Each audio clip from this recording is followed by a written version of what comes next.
Do you want to live a life of freedom and adventure? Are you wanting more than the daily grind? Me too. Welcome to the EMMA LOVELL Show, a place where we talk about living a life you love now. I'm your host, Emma Lovell, and my number one value is freedom. I've spent the last 14 years running a business and traveling the world, and now I take my husband and toddler along for the adventure too. It's possible, and I know you can create a life doing what you truly love as well. This podcast will inspire, motivate, and encourage you to go after your dreams, to create a life you love and to live it now, not wait for retirement or someday in the future. I'll be sharing episodes weekly about how I harmonize business, travel, and self-care. I'll also bring on incredible guests to share their journeys, the wins, the challenges, and how they're creating a life they love. Let's jump in and get dreaming. This is a space for you to manifest a life you love.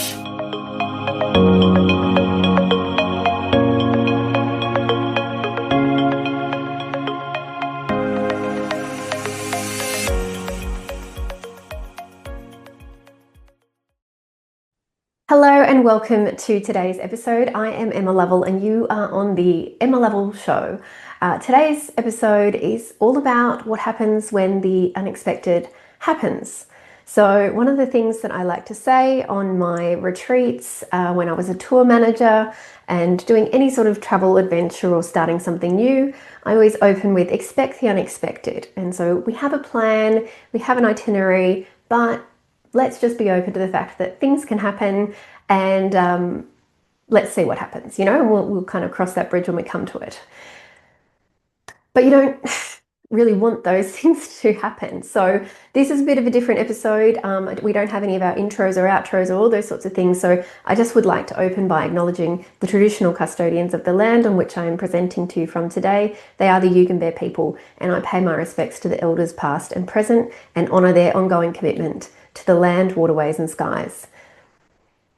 So today's episode is about I might just jump in, because, and it's a tough one to share because it's emotional. It was challenging. I'm coming out of a few weeks of very difficult situations. So if anyone's a regular listener of the podcast, you will notice we had a couple of weeks hiatus. And, at one time I would have thought that was a big problem. Now I'm like, we share when we can. I'd love to be consistent and do every single week. But sometimes there's things happening within the business and within my own world that don't allow us to have the content ready. Also, the fact that, we had some things ready. We had a lot of content ready to go out and we had to change it all because the world changed. So let's get to it. What happened? You might have seen me. I've been using, for those watching, but for those listening, you'll hear I've been using this.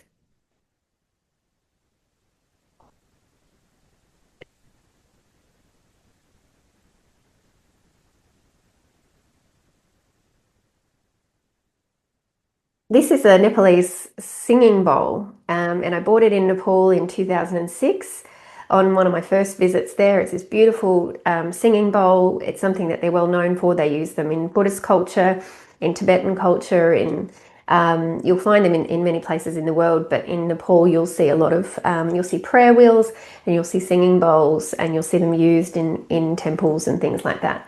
So I bought that when I was there and I've been using it in the lead up to us going to Nepal.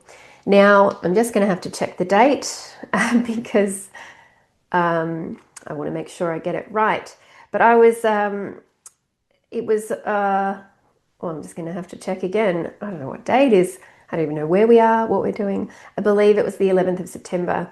Someone said to me, have you seen what's happening in Nepal? And I said no. And they said, oh, you might want to let your clients, the rest of the group know.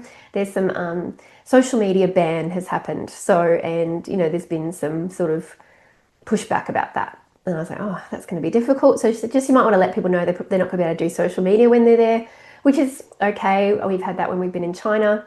I do love to share what we're up to, but obviously we use some of those communication channels. I think WhatsApp was okay, but letting people know they might not be able to contact their family by social media while they're traveling. Okay. And then the following day I woke up to a message from my Indian travel partner, which said, I'm already getting upset. said, I need to talk to you about Nepal.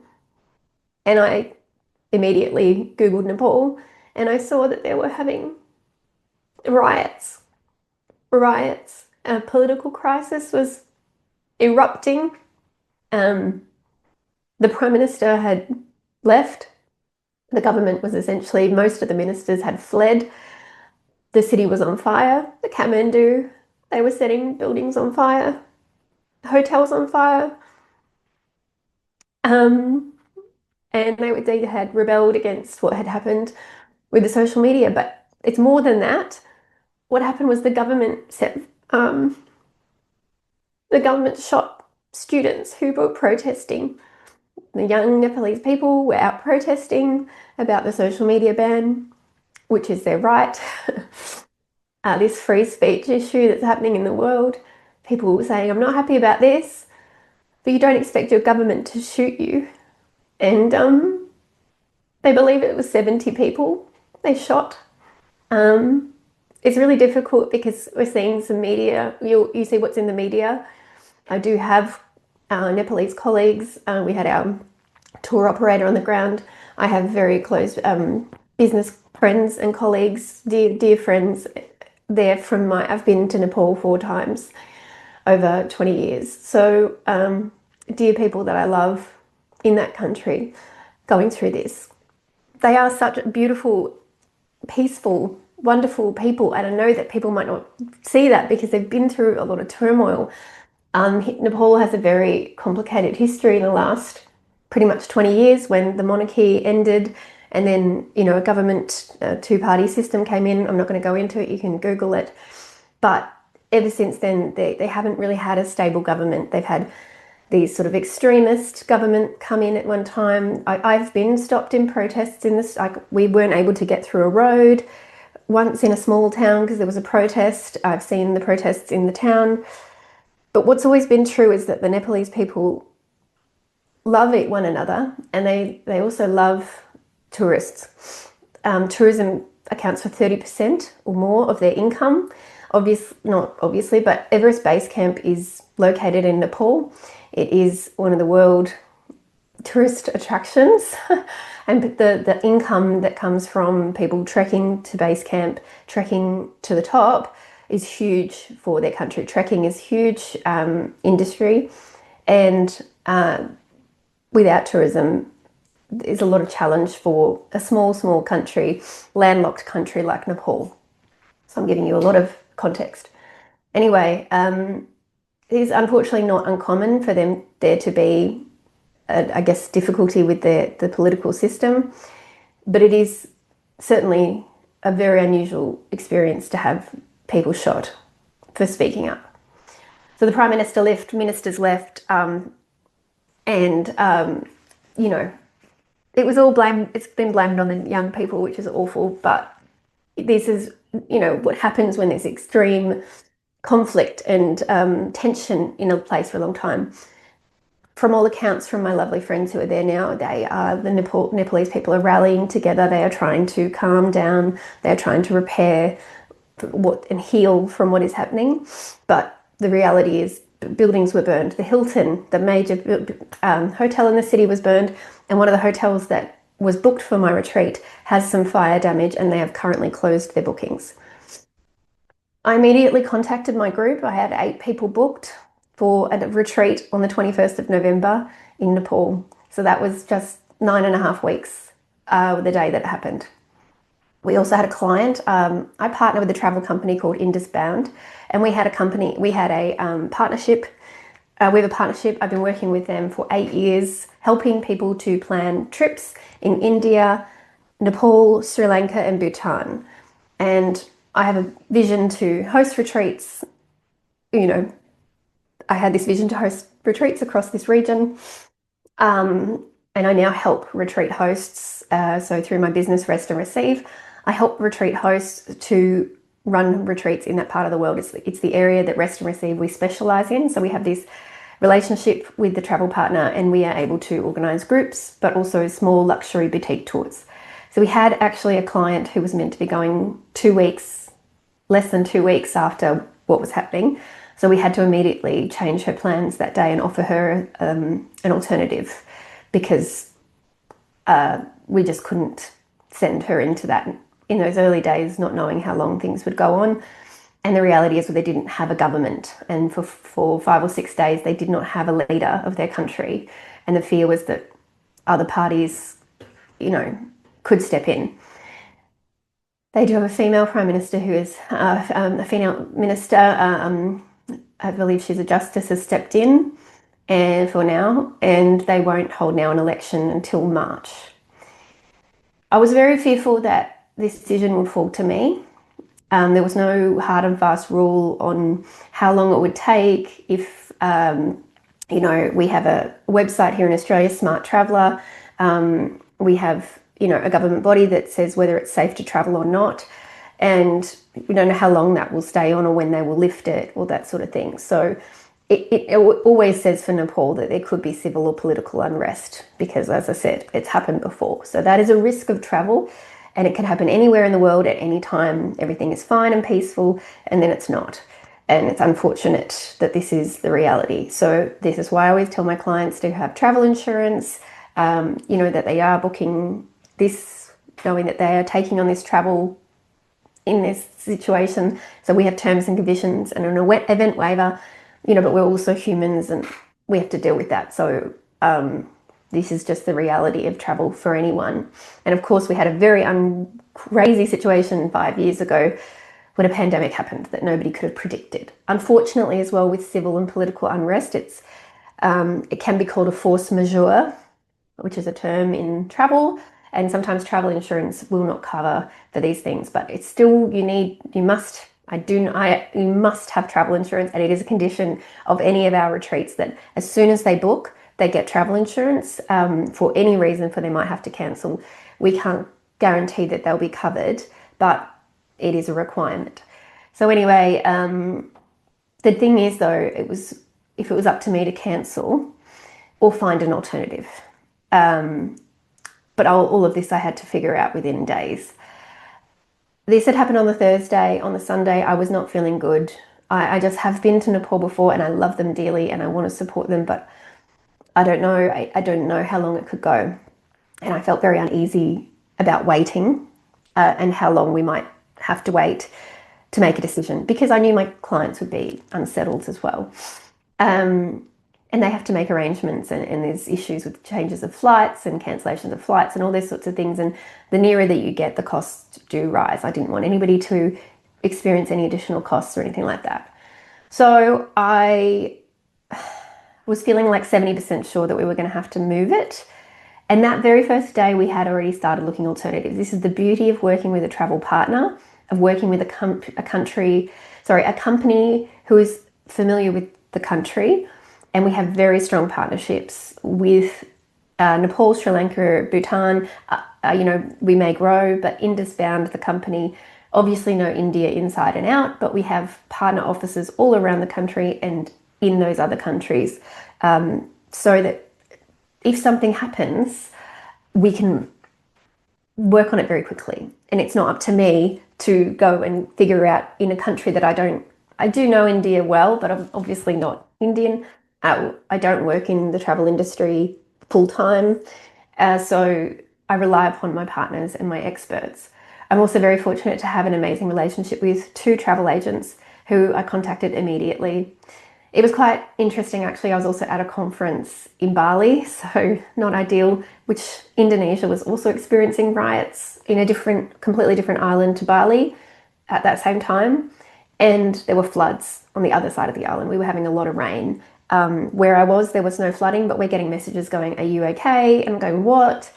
So I'm thinking about Nepal and I'm in Bali and these, I just think the world, there's a lot going on outside of what is happening immediately to you.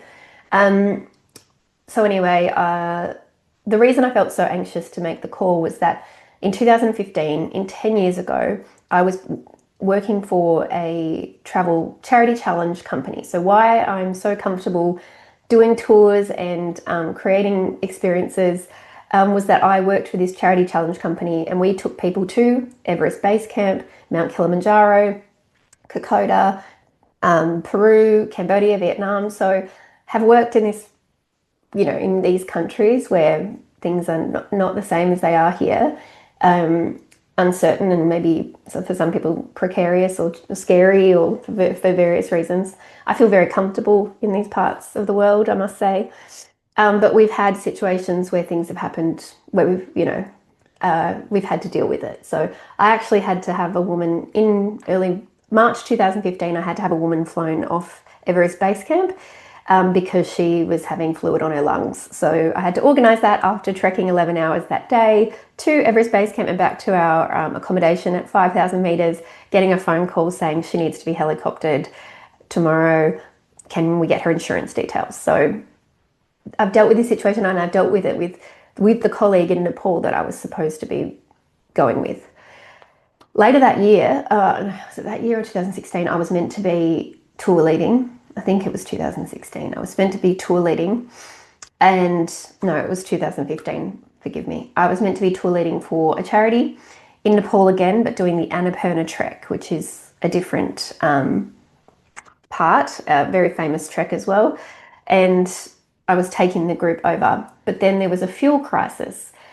So one of the roads got blocked there's a road to Nepal from China. That's where they get some of their fuel. They also get it from India. The road was blocked due to a landslide, so they couldn't get any fuel from China. And then there was a political situation with India. They weren't getting fuel from India. The country had no fuel. They don't just use fuel for their cars. They use fuel for lights. They use fuel for cooking. Like we're talking about gas. They use it for a lot of things. So people couldn't get places. They couldn't cook. They couldn't turn their lights on. But this was on BBC and CNN, which are major news channels, but it wasn't on Australian media. And my friends in Nepal were saying, please don't come, Emma. Like, it's terrible. It's horrible what's happening here. Please don't come. They were struggling. And yet the company I was working for weren't really hearing that and weren't willing to tell the participants, and they weren't willing to really, they put it into a risk assessment, but I was like, I'm not comfortable taking a group of people into a unknown political crisis. And ultimately I pulled out of the trip, which broke my heart. But also, at the time I was contracting to World Vision Australia, and I talked to I worked in the PR team. I talked to the emergency PR communications specialist in my team. They had a do not travel.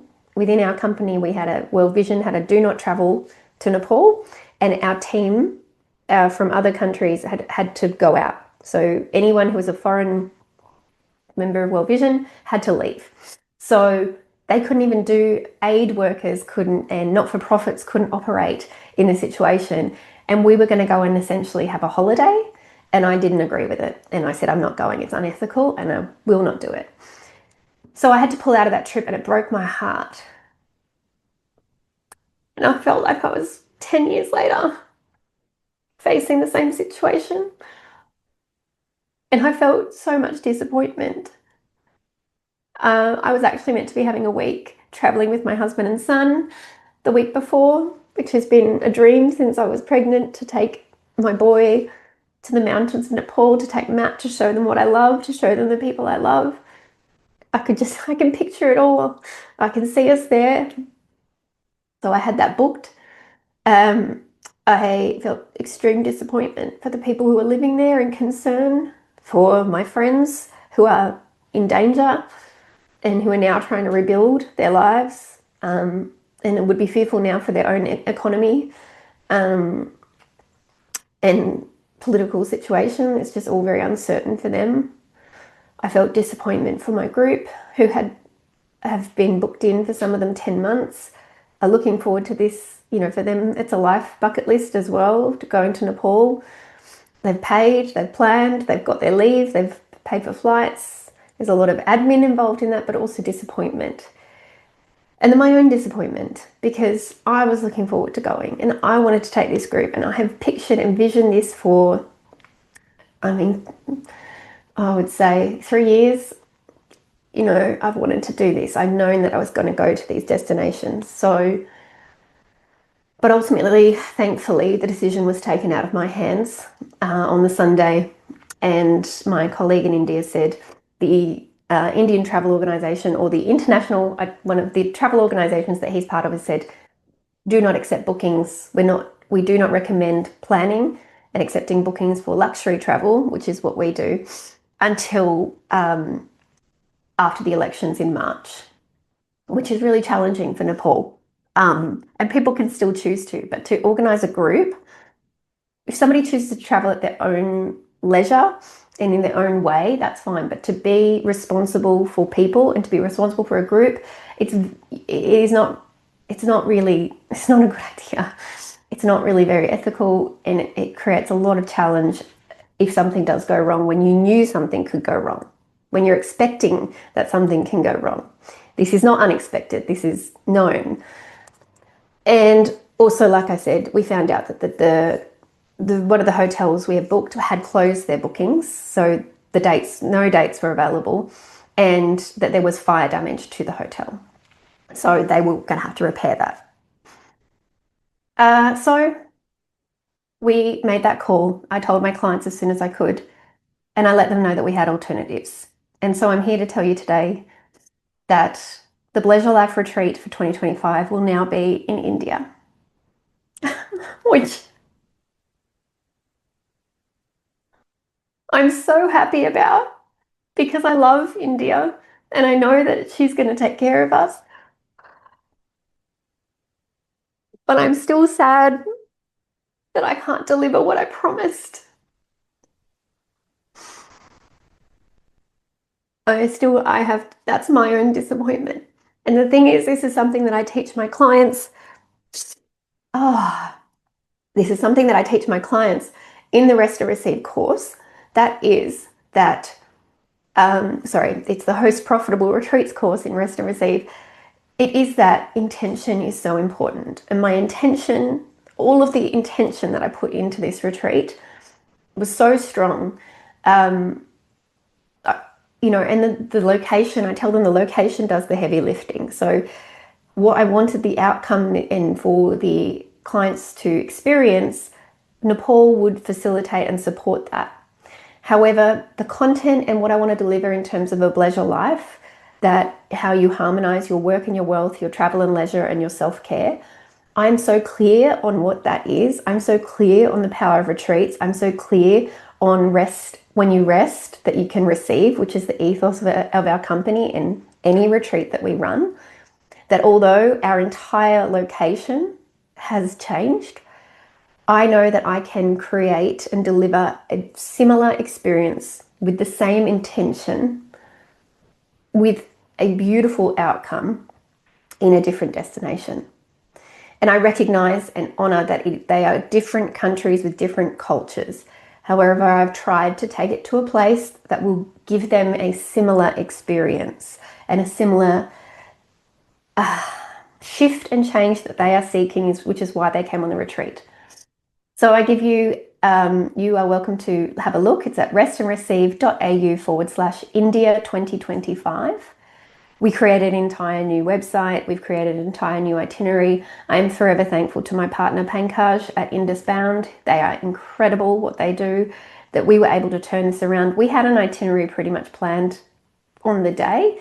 That is a credit to my 20 years I've been going to India. So knowing the destinations and knowing what it could deliver, knowing the places that were possible. I don't know the hotels or the logistics, but I knew I asked for what I wanted and was told what could be done. He has managed to, we have no additional cost to my clients for the retreat. We've managed to keep all of that the same. In any case, that wouldn't be for them to take on. That's for us to deal with. But we've managed to keep the cost the same. There is a change for my clients. Unfortunately, they've had to change their flights. I cancelled mine and rebooked. So there is a cost to changing. Thankfully, we have a travel agent who worked with most of them to help them. And 6 out of the 8 have accepted, I guess, the unexpected expectation shift and have said yes to the adventure of going to India instead. We will be going to Delhi, which is the It's the capital of India, New Delhi. It is also the historic center, so a lot of historic history is there. Incredible shopping as well. We will then travel to Amritsar, which is famous for the Golden Temple, also for the changing of the guard, with Pakistan and India doing a nightly performance of changing of the guard at the border. We'll then travel to Dharamsala, which was my first thought for the retreat. The Dharamsala is the home to the Dalai Lama. His Holiness, the Dalai Lama, the one and only, it is his residence is there. It is where the Tibetan people fled. So unfortunately, some negative history and still negative consequences in Tibet for those people. We will learn a lot more about that when we are there. But they have created this beautiful sanctuary in Dharamsala. So it's quite an anomaly of a place in that, it's got this very Tibetan culture within India. It's in the mountains. It is set in the foothills of the Himalayas. So we will be in the Himalayas still. The Himalayas are huge, by the way. They run across many countries. Of course, the most famous part of the Himalayas is Mount Everest, but the Himalayas do run through India and they are beautiful. So we will spend 3 beautiful nights up there. We are still doing yoga. We will still do a sound healing. We will visit a couple of women's organizations, which we were planning to do in Nepal as well. We may even visit a couple of other things I'm working on. We have a cooking class with my beautiful darling Neha from Saffron Palette. I believe she's the best. It is the best cooking class in the world. We go to her home in Delhi.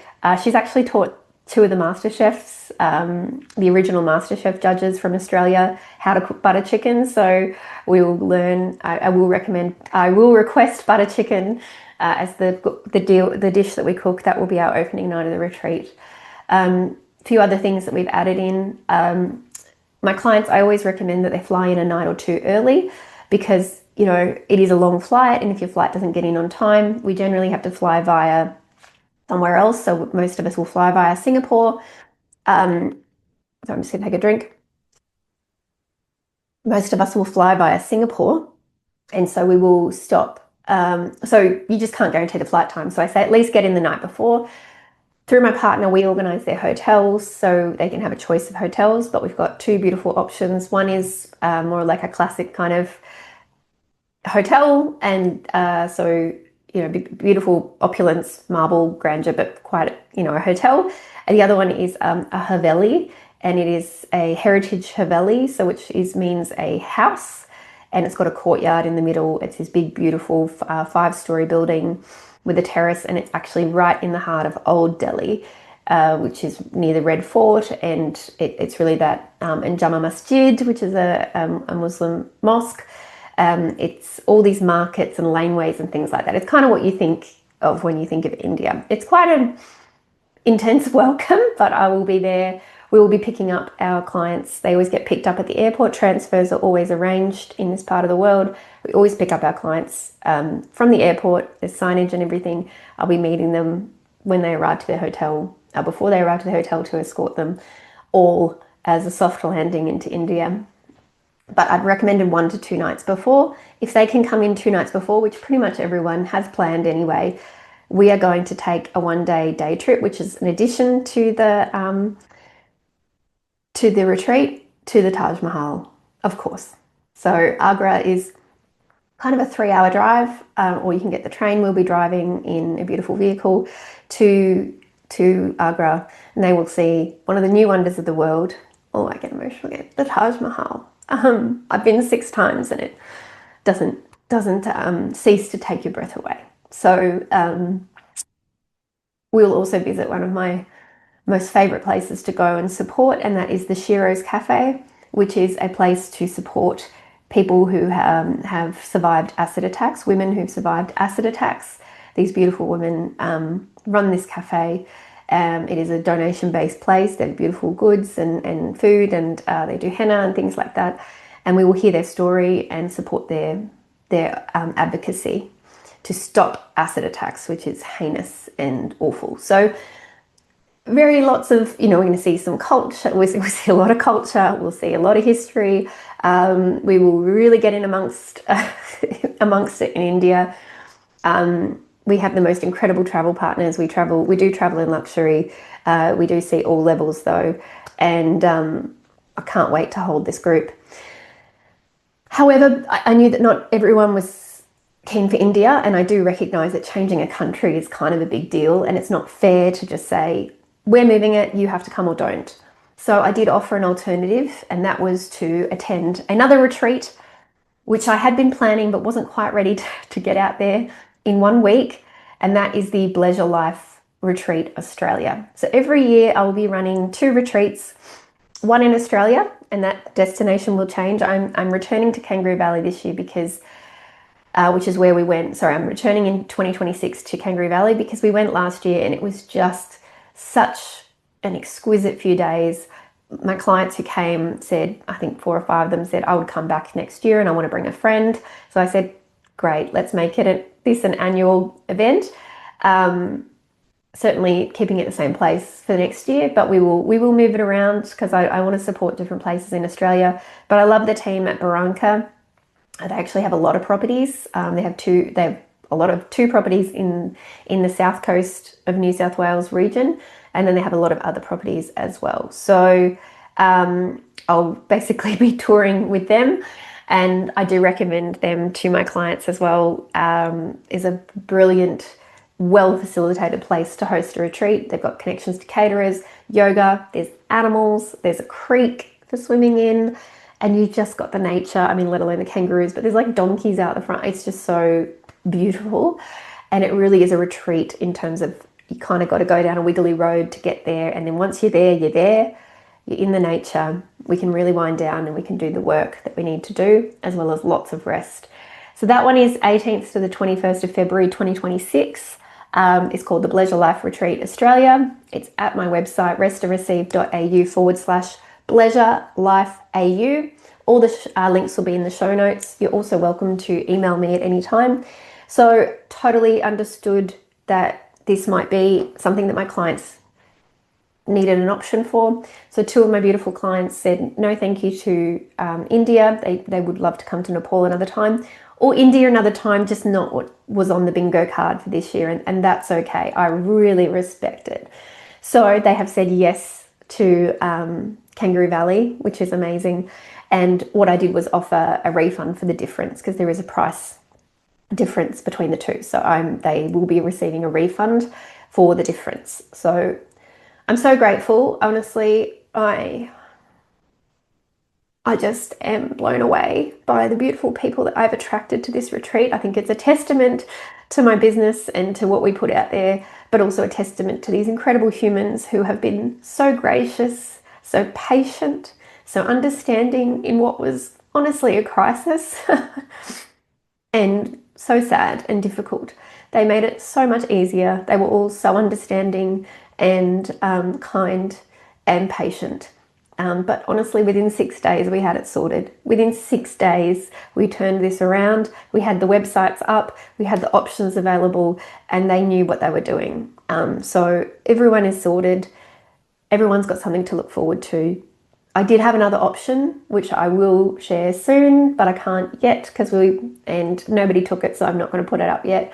We just would like another week or 2 to launch another retreat. I do have another thing that I've created that I have to share with you. I'm not going to share it today, but there is something. If you head to restandreceive.au/events, you'll see that we've created something else for 2026 in this region, but we do have another place. I'm going to give you a hint. Well, for the video, people who watch the YouTube, I'm just holding up here this beautiful thing. I actually got it. I'm pretty sure I got it in Dharamsala, which is so amazing to return to. And it's kind of weird now that I think about it. I've been looking at this every day. And so I've been thinking about Dharamsala a lot. And actually, and what it is it's a sort of old picture. It shows the Tibet and where Tibetan regions are. But on there is also all the countries that neighbor Tibet, all of the areas that neighbor Tibet. So you've got China, you've got Burma, you've got Bhutan, India, Nepal, There's an area of Nepal called Ladakh, but it's sort of a Tibetan map showing the places that are special to Buddhists and the Tibetan culture. I'm gonna have to take a photo of it and get some better understanding when I'm there.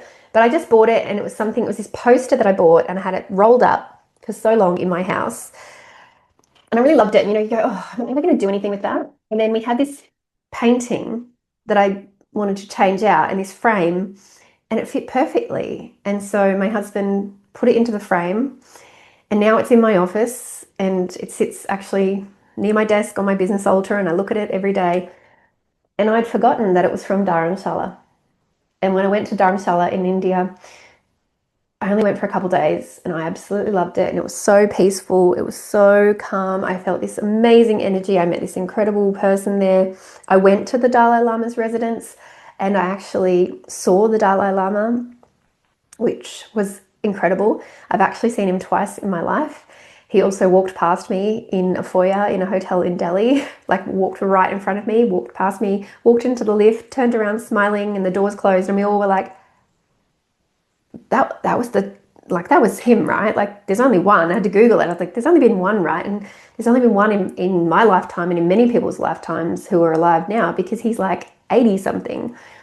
Anyway, his presence was unmistakable, and it was pretty magical. So hopefully His Holiness is in residence when we get there, and we get to be in his presence. But yeah, I actually cried when I was in Dharamsala and was really upset when I left, because I just felt like I had rushed it and I hadn't given it enough time, and I was in this beautiful, amazing place. And why was I rushing? Why was I rushing around? Why was I doing this like jam-packed itinerary? I'm trying to learn from this. 13 years ago, I had this thought, and I was like, I just don't want to, I want to, give myself more time and space and feel this calm. And so I cannot wait to take everyone back, to get all those reminders, to have that beautiful energy, and, to fulfill this, I guess, this picture of exploring this region. So I may or may not have just set our next destination. So there was a little Easter egg in there, if you listened, of where we might be heading in the second half of 2026. So ideally, in my vision, I want to now run 2 retreats a year. Officially, there will only be 2 Pleasure Life retreats a year, one Australia, one overseas, but there might also be some that pop up. I've got some partnerships and some collaborations that are keen to move forward. I've got some other opportunities that I'm sort of creating that region for Rest and Receive, and one I will announce very soon, which will not be retreats, but they will be involving travel, and they will have a retreat orientation. I'm being very coded. So the message of today is expect the unexpected, and when the unexpected happens, have a plan. Have a plan of how you're going to deal with it. Have a support around you. Be honest and communicate as soon as you can.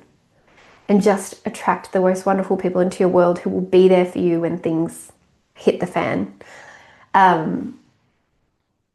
These are all things that I'm teaching in my Host Profitable Retreats course, because I can guarantee you that something at some point will go wrong. I've had two retreats in Australia where the venue has cancelled or changed on me. So I've had to move it. I've not yet had to move it to another country, but now I have. So if something can go wrong, you need to address it. And I have this beautiful exercise called What If, where we explore all of these things. What if this goes wrong? What if this happens? What if it doesn't work out? What if, but what if also when something goes wrong, you're able to deal with it and magic still happens? What if I ask for help and we create something incredible and different? And everyone's sort of saying, all of the clients who are coming, they're like, this has happened for a reason. Something's happened for a reason. And I just want to say right here, right now, I guarantee I will run a retreat in Nepal. I will 100% run a retreat in Nepal. We won't announce or decide on anything until probably April 2026. They have their elections in March. So I don't think it's responsible to create anything. But essentially we have the itinerary, we have the page, we have everything ready. We had it all sorted. We have the retreat ready to go. We need new dates. So as soon as we know what is happening in the country, as soon as we have confidence from the local office, from my providers there, we will set new dates. I will announce it, and I hope that the people who wanted to go can come. I hope that the people who couldn't make those dates but were keen on Nepal can make it. And I hope that if you're listening here and you're interested, that you're able to join us at that time. But we do still have spots available for India. We can take 5 twins, and we can take 2 private.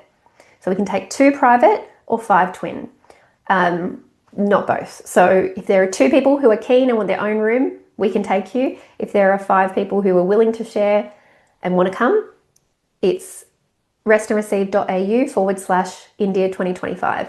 If India is not your flavour or November doesn't work for you, it's the 21st to the 27th of November. We do have the Australian retreat, the Pleasure Life retreat in Australia. That will be in Kangaroo Valley. And we actually already have 8 people booked. 8 people locked in, booked. So I usually take 12. We're going to take 6. I only have 6 rooms available. So whether that we might have some people who are willing to share, but I can only take a limited amount of people on the property. So we only have 6 rooms, or 6 spots, yeah. 6 people can come. So if you want the private rooms, they're going to book up faster.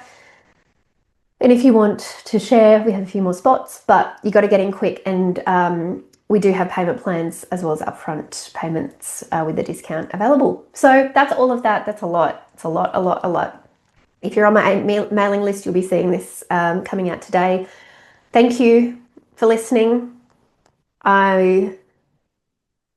Thank you for listening. Thank you to my clients for being gracious and understanding. Thank you to my travel partner in India. Thank you to my beautiful team, Rochelle and Kerry, for holding me during a very stressful time and for working diligently and efficiently to get everything up and ready. We cannot do this alone. I'm so incredibly grateful for support.